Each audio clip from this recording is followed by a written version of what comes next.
Karya Carita mempersembahkan kisah karya S. Hamintarja, Sepasang Ular Naga di Satu Sarang. Selamat menikmati. Salam Daya.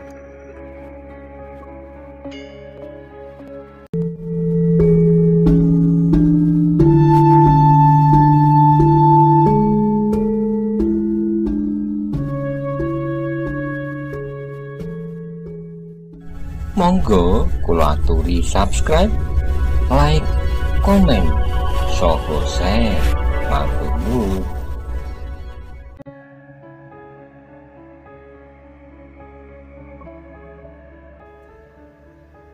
Kau juga harus belajar membaca kidung, berkata saudagar itu kepada Pegatmego. Sempulur menjadi semakin tua, suaranya akan menjadi serak, dan pada suatu ketika ia akan menjadi pikun dan gemetar. Belajarlah selagi ia berada di sini. Pegatmego hanya tersenyum saja sambil mengangguk-angguk. Ia merenungi kitab yang tertutup di hadapannya. Sementara itu, saudagar itu sudah hampir melupakan bahwa di kota raja itu sedang berkeliaran dua orang yang dapat mengganggu ketenangannya, yang setiap hari diperbincangkan dengan Sempulur dan Pegatmego adalah justru persoalan-persoalan yang lain. Persoalan-persoalan yang sama sekali tidak menyangkut tentang kemungkinan yang mendebarkan itu. Tapi ketenangan dan ketentraman hati saudagar itu pun kemudian telah diguncang pula oleh peristiwa yang serupa dengan yang pernah terjadi. Tidak ada bedanya. Dua orang datang sambil menyembunyikan wajahnya di balik ikat kepalanya. Mereka berkelahi hanya sebentar sekali, karena pemilik rumah yang didatanginya sama sekali tidak berdaya melawan keduanya. Tetapi keduanya tidak berbuat apa-apa selain mengambil sebagian saja dari uangnya. Hanya uangnya, tidak lebih. Perhiasan yang ada di dalam peti sama sekali tidak disentuhnya, seperti yang terjadi sebelumnya. Agaknya peristiwa itu segera didengar oleh saudagar ternak yang kaya itu.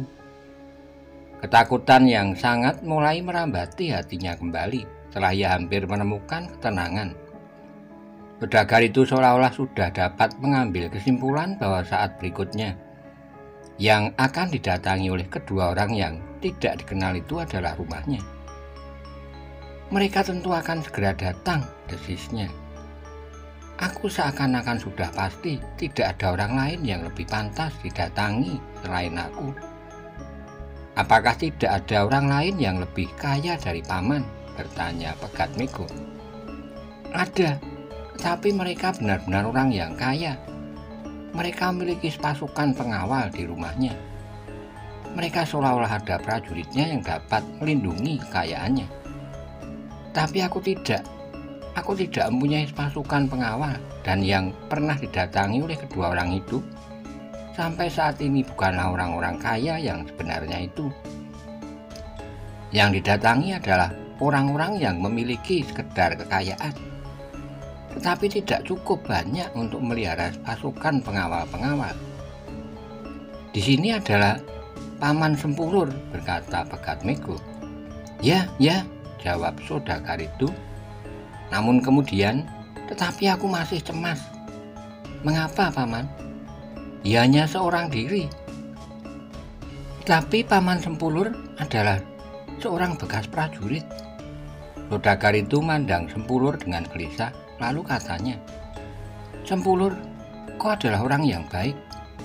Kehadiranmu di rumah ini bagaikan kehadiran saudaraku sendiri. Karena itu, jika kedua orang itu datang kemari, sudahlah, kau tidak usah berbuat apa-apa, karena itu akan dapat membahayakanmu. Jika mereka tidak berbuat apa-apa, seperti pesan Ki saudagar, aku pun tidak akan berbuat apa-apa. Tapi bagaimana jika keduanya melakukan lebih dari hanya mengambil sebagian dari uang yang ada? Tidak, dia tidak akan berbuat lebih dari itu. Berapa kali sudah terjadi bahwa hanya uang sajalah yang diambilnya, tidak lebih. Syukurlah jika demikian. Sempulur mengangguk-angguk.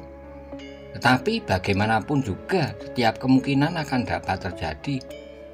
Sudahlah, jangan mengorbankan dirimu buat kepentinganku. Yang kau dapatkan di sini sama sekali tidak seimbang.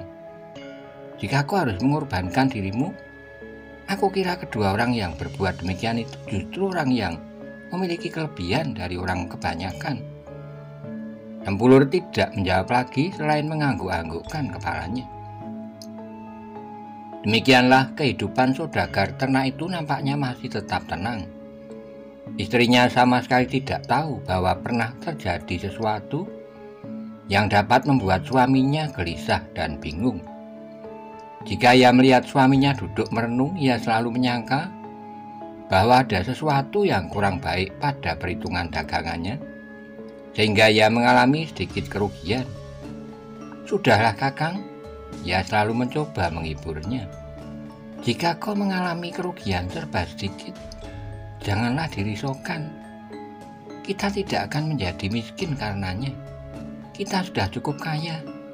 Anak kita juga sudah memiliki kekayaannya tersendiri. Sehingga apa yang kita punya seolah-olah hanyalah bagi sisa hidup kita yang semakin pendek. Suaminya tidak mau mengatakan apa yang sebenarnya terjadi.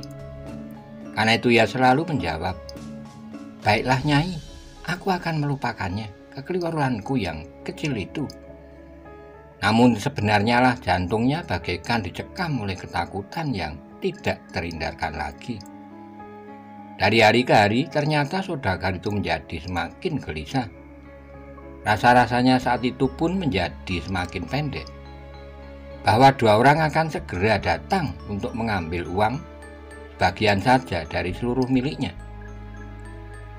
"Baiklah, aku akan menyediakannya," berkata saudagar itu.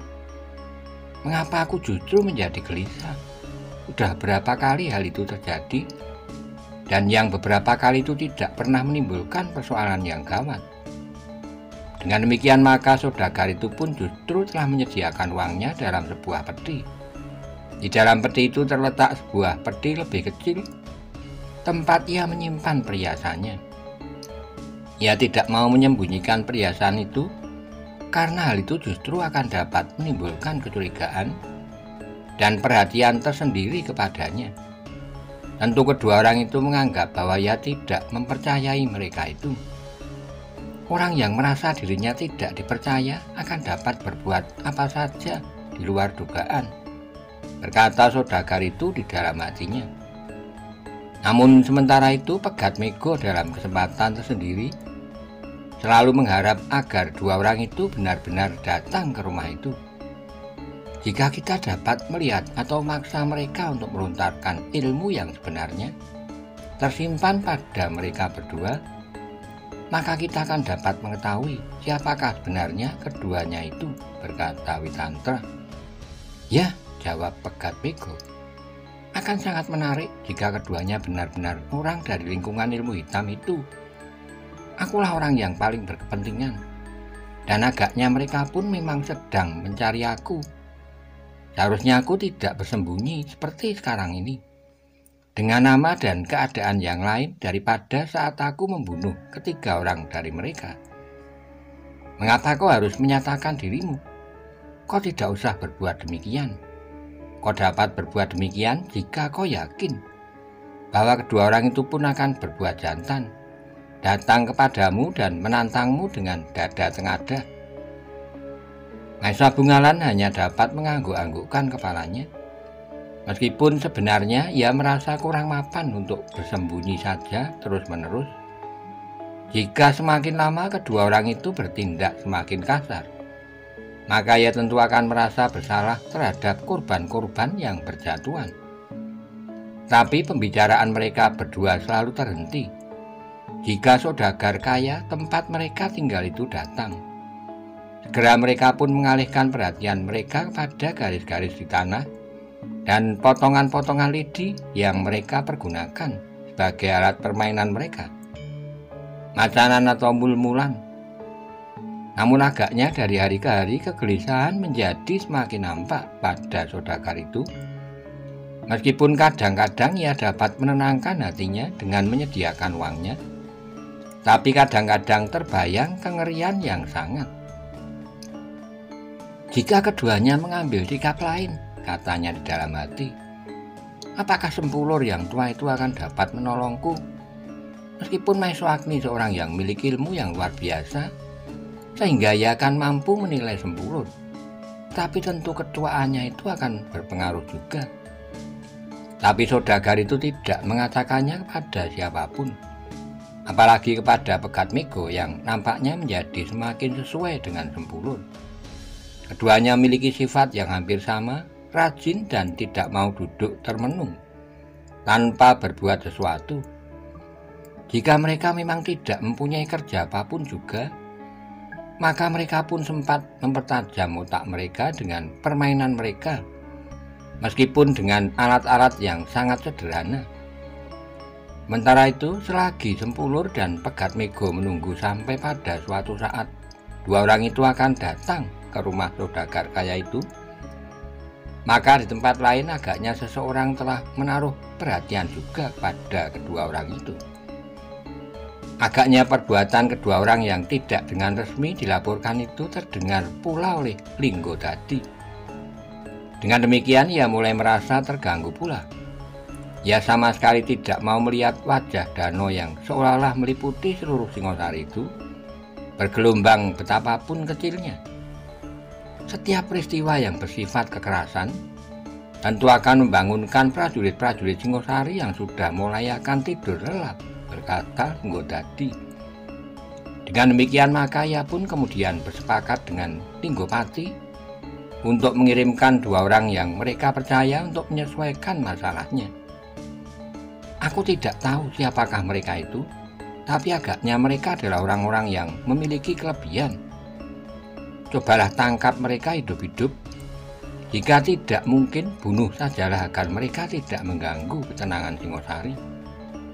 Aku ingin Singosari benar-benar tidur, hingga pada suatu saat aku akan datang dengan pasukan yang dengan pasti akan menghancurkannya selagi mereka masih lelap, dan tidak akan mungkin dapat bangun lagi. Kedua orang anak buah Linggopati itu pun kemudian bersiapkan dirinya untuk melihat keadaan Singosari. Mereka mendapat tugas yang cukup berat. Mereka harus menghadapi dua orang yang tidak dikenal dan belum dapat dijajaki kemampuannya. Demikianlah, maka dengan kesiagaan sepenuhnya, dua orang anak buah Linggopati itu pun berangkat. Yang seorang bertubuh sedang, berwajah keras, meskipun kadang-kadang ia tersenyum juga. Namanya Srubo. Yang lain agak lebih tinggi tapi juga lebih kurus. Namanya Tuju. Namun agaknya keberangkatan mereka telah menimbulkan kegelisahan pada Linggopati dan Linggo Dadi. Peninggal keduanya ternyata Mahibit telah kedatangan tamu. Tapak Lombo dengan kawan-kawannya. Kau benar-benar datang? Bertanya Linggopati sambil tersenyum. Tapak Lombo mengerutkan keningnya, namun ia pun tersenyum pula sambil menjawab, ya, aku benar-benar datang. Jarak waktu yang diperlukan terlalu lama. Ada sesuatu yang menarik, jawab Tapak Lombo. Linggopati dan Linggo Dadi menjadi heran. Sejenak kemudian, setelah mendapat hidangan minum dan makanan, Tapak Lombo mulai menceritakan perjalanannya. Ia menceritakan pula apa yang telah terjadi di daerah yang disebut daerah bayangan hantu itu. Linggopati menjadi gelisah. Dengan serta-merta ia bertanya, jadi kau jumpai tiga orang berilmu hitam itu? Ya, dan Ki Buyut itu pun menjadi ragu-ragu. Apakah orang-orang di Mahibit tidak menganut ilmu hitam? Linggopati tertawa, jawabnya, ilmu hitam adalah ilmu tersendiri. Jika ada orang yang tidak senang kepada cita-citaku, dapat saja ia menyebut aku juga golongan hitam. Tapi sebenarnya aku tidak menganut ilmu hitam yang dimaksud. Ilmu hitam yang murni, karena ilmu itu benar-benar mengerikan. Mungkin aku juga kadang-kadang membunuh dengan cara yang mengerikan, tetapi bukan merupakan keharusan dan kebanggaan. Apalagi mereka memang memerlukan darah untuk menyegarkan ilmu mereka. Jadi kau sudah pernah mendengar, ya? Tetapi sebenarnya ilmu itu sudah lama lenyap. Kini tiba-tiba saja ilmu itu muncul dan berkembang. Hal itu tentu akan membahayakan cita-citaku. Tentu Singosari akan memperkuat diri dan bangkit dengan kesiagaan sepenuhnya. Jika demikian, aku tidak akan mungkin dapat mengguncang kota raja itu dengan caraku. Karena aku ingin kota itu menjadi tenang dan damai. Sekali angin bertiup, maka akan robohlah batangnya untuk tidak akan pernah bersemi lagi. Tapak Lombo mengangguk-angguk, katanya, jika benar-benar terjadi perampokan-perampokan itu di Singosari, mungkin memang ada hubungannya dengan orang-orang yang berilmu hitam itu. Linggopati termenung sejenak, di luar sadarnya kepalanya pun terangguk-angguk pula. Ia mulai membayangkan perjalanan kedua orang-orangnya yang pergi ke Singosari. Jika benar kedua orang itu dari lingkungan ilmu hitam, apakah Surubo dan Tuju akan dapat berhasil menangkap hidup atau melenyapkannya, agar ia tidak membuat onar lagi di Singosari, gumamnya. Kakang, berkata Linggodadi, biarlah aku pergi saja ke Singosari, aku akan melihat perkembangan keadaan. Kau adalah seorang yang mudah tersinggung. Kau suka bermain-main, tetapi kau kurang tabah dengan permainanmu, sehingga kadang-kadang hatimu terbakar. Jika kedua orang dari lingkungan hitam itu dapat ditangkap hidup, maka ada kemungkinan kita dapat berhubungan dengan pimpinannya.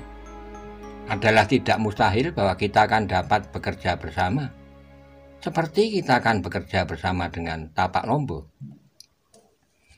Tapak Lombo menundukkan kepalanya. Ia sadar bahwa sebenarnya lah bahwa sisa hidupnya adalah karena belas kasihan Linggopati saat Linggodadi hampir saja membunuhnya. Namun kemudian hidup itu seakan-akan telah disambung pula oleh Maesa Bungalan, kakak dari Maesa Murti dan Maesa Pukat yang hampir saja dibunuhnya. Jadi bagaimana maksud Kakang? Linggopati termangu-mangu lalu katanya, baiklah, jika kau mau pergi, pergilah, tetapi jangan kau ulangi kekasaranmu seperti yang hampir saja kau lakukan terhadap Tapak Lombo. Jika sekiranya kau tidak perlu membunuh, jangan kau bunuh orang itu. Linggodadi mengangguk, tetapi ia pun kemudian berkata, mudah-mudahan bukan orang-orang itulah yang memaksa aku membunuh mereka. Memang ada kalanya demikian, terserahlah kepadamu. Apa yang sebaiknya harus kau lakukan? Linggodadi pun kemudian mandang Tapak Lombo sambil bertanya, apakah kau akan pergi bersamaku? Tapak Lombo ragu-ragu jenak, namun kemudian katanya, sebaiknya aku tidak usah pergi. Bukan karena aku takut menghadapi maut jika sekiranya kita akan berjumpa dengan orang-orang dari lingkungan ilmu hitam itu.